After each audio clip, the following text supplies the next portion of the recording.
காஞ்சி திருப்பாவை குழுவிலிருந்து திருப்பாவை சேவை செய்ய வந்துள்ளோம். நீலா துங்க ஸ்தனகிரி தட்டி சுப்தமுத்போத்ய கிருஷ்ணம் பாராத்யம் ஸ்வம் சுதிசரசிரஸ் சித்தமத்யாபயந்தி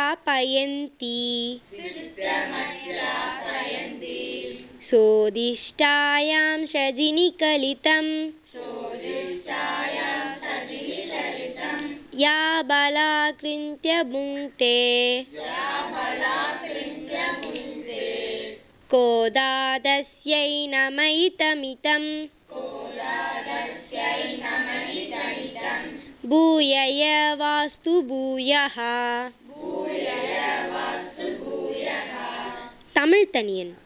அன்னவயல் புதுவை ஆண்டாள் அலங்கற்கு பண்ணு திருப்பாவை பல்பதியம் இன்னிசையால் பாடிக் கொடுத்தால் நற்பாமாலை பூமாலை சூடிக் கொடுத்தாரை சொல்லு சூடிக் கொடுத்த சுடற்கொடியே தொல்பாவை பாடி அருளவல்ல பல்வளையாய் நாடி நீ வேங்கனவர்க்கு என்ன விதி என்னையும் மாற்றம் நாம் கடவா வண்ணமே நல்கு.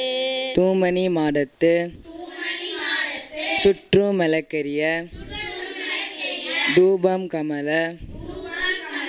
ஆயல்மை கண்மலரும் மாமன் மகளே மணித்திருவும் தாய் திருவாய் மாமீரவளை இருப்பிரோர் உண்மகள்தான் ஊமையோ அன்று செவரோ ஏம பெருந்துயில் மந்திர பெத்தாலோ மாமாயன் மாதவன் வைகுன்றன் எந்தெந்து நாமும் பலவும் நவீந்தேலோ ரெம்பாவாய். அன்பு பெரியோர்களே, ஆன்மீக சிந்தனை கொண்ட அத்துணை நல் உள்ளங்களுக்கும் பணிவான வணக்கங்கள். இதுவரை ஆண்டாள் எம்பிராட்டி நல்கிய 8 பாசுரங்களை நிறைவு செய்து இன்றைய தினம் 9வது பாசுரத்தில் அந்த ஆயர்குல பெண்களெல்லாம் ஒன்று கூடி நீராடச் செல்வதற்காக ஏற்கனவே முன்பர் எழுந்து நீராடச் செல்ல வீதிக்கு வந்துவிட்ட ஆயர்குல பெண்கள் எல்லாம் ஒன்று கூடி வீட்டிலிருந்து வெளியில் வராமல் இருக்கின்ற பெண்களை அழைத்து பல வகையில் அவர்களை வேண்டிக் கொண்டு விண்ணப்பம் செய்து அழைத்து கொண்டிருக்கின்றார்கள். இன்றைய பாசுரத்தில் தூமணி மாடத்து சுற்றும் விளக்கெரிய தூபம் கமழ துயிலனை மேல் கண் வளரும் மாமன் மகளே மணிக்கதவம் தாழ்த்திரவாய் மாமீர் அவளை எழுப்பீரோ உண்மைகள் தான் ஊமையோ அன்றி செவிடோ அனந்தேலோ ஏம பெருந்துயில் மந்திரப்பட்டாலோ மாமாயன் மாதவன் வைகுந்தன் என்றென்று நாமும் பலவும் நவின்றேரோ ரெம்பாவாய். தூமணி மாடத்து என்று வருகின்ற பொழுது அவர்களுடைய வீடு செல்வ செழிப்பு நிறைந்த வீடு. இரத்தினங்களாலும் மாணிக்க கற்களாலும் பல வகையாக அலங்காரம் செய்யப்பட்டு சிறந்த வடிவமைப்பு கொண்ட அந்த வீட்டிலே ஒரு பெண்டீர் உறங்கியும் உறங்காமலும் உறங்குவதை போன்று பாசாங்கு காட்டியோ அல்லது தூக்கம் கலைந்து எழாமலோ உள்ளே படுத்திருக்கின்றார். அந்த பெண்ணை எழுப்புவதாக இந்த பாடல் அமையப்பெற்று தூமணி மாடத்து நன்கு நவரத்தினங்களால் பதியப்பட்ட அந்த அரண்மனையிலே வீட்டிலே சுற்றும் விளக்கெரிய பல்வேறு வண்ண நிறங்களை கொண்ட விளக்குகள் சுற்றி எரிந்து கொண்டிருக்கின்றது. அந்த அரண்மனை மாணிக்க கல் மற்றும் இரத்தின கற்களால் பல்வேறு வகையாக அலங்கரிக்கப்பட்ட வீடு. அந்த வீட்டிலே பல்வேறு வண்ண விளக்குகள் எரிந்து கொண்டிருக்கின்றன.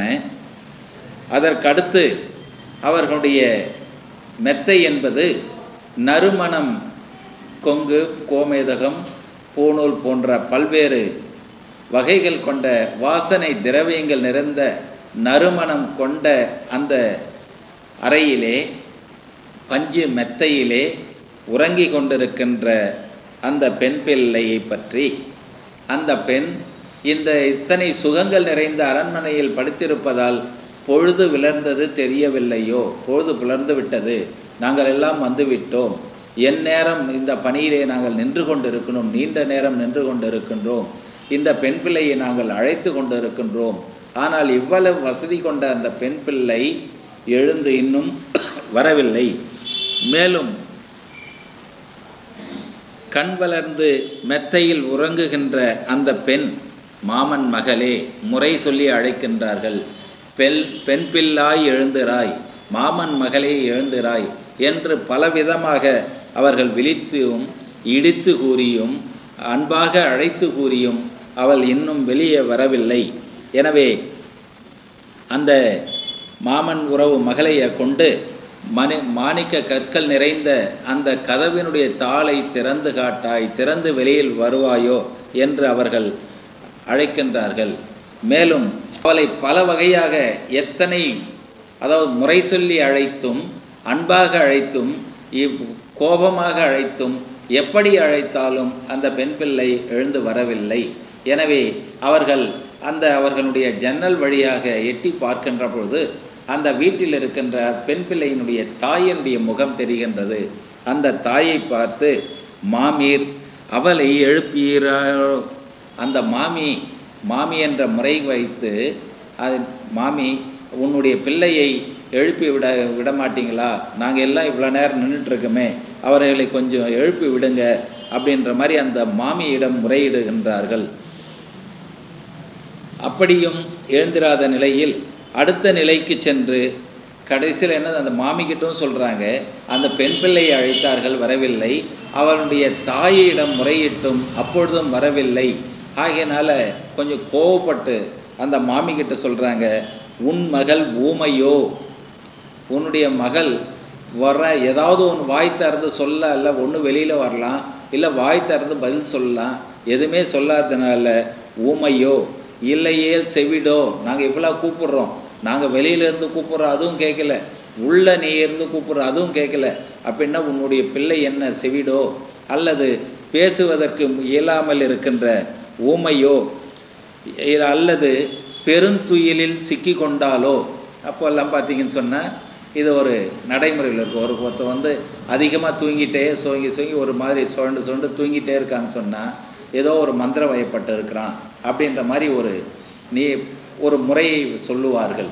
அந்த வகையிலே இந்த பிள்ளை ஏதேனும் மந்திர வயப்பட்டு மயக்கமுற்று இருக்கின்றாலோ, அல்லது உறங்கி கொண்டு இருக்கின்றாலோ, அல்லது முழித்து கொண்டே வேணும் என்றே படுத்து கொண்டு இருக்கின்றாரோ, அல்லது ஏதேனும் பிறரால் செய்வினை செய்யப்பட்ட மந்திர வினையால் இந்த அளவிற்கு அவள் மயங்கி கிடக்கின்றாளோ என்று பலவாறு அவர்கள் கேட்டுக்கொண்டும், வெளியில் உள்ளவர்கள் உள்ளே தாயை அழைத்து ஒரே அடியாக உறங்குவது மந்திரப்பட்ட ஐயம் ஏற்படுகின்றது.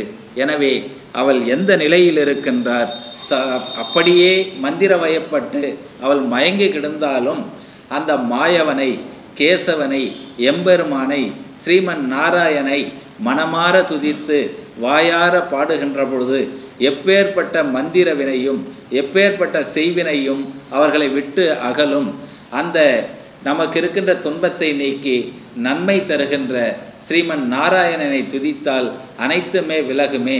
உன்னுடைய பிள்ளைக்கு என்ன நேர்ந்தது, அவர்களுக்கு ஏதேனும் மந்திர வயப்பட்டு இருக்கின்றாளா என்று பாருங்கள். அப்படி இருந்தால் எப்படி முல்லை முள்ளால் எடுக்க வேண்டுமோ, மந்திர வயப்பட்ட பிள்ளை மயங்கி இருந்தால் அவளை நன்கு தெளிந்து வெளி கொண்டு வருவதற்கு நாராயணனுடைய பெயரையும் அவருடைய கீர்த்தனையும் அவருடைய நாமத்தையும் நாம் எடுத்து கூறினால் வைகுந்தனை, கேசவனை, மாதவனை என்று நாம் புகழ்ந்து பாடுகின்ற பொழுது நம்ம நாம் பயப்பட்டிருக்கின்ற அந்த மந்திரம் தானாக விலகிவிடும். ஆகையினால் அவர் நல்ல நிலைக்கு வருவார் என்று பலவாறு அழைப்பதாக இப்பாசுரம் அமைந்திருக்கின்றது என்று கூறி வாய்ப்புக்கு நன்றி கூறி விடைபெறுகின்றேன். நன்றி, வணக்கம்.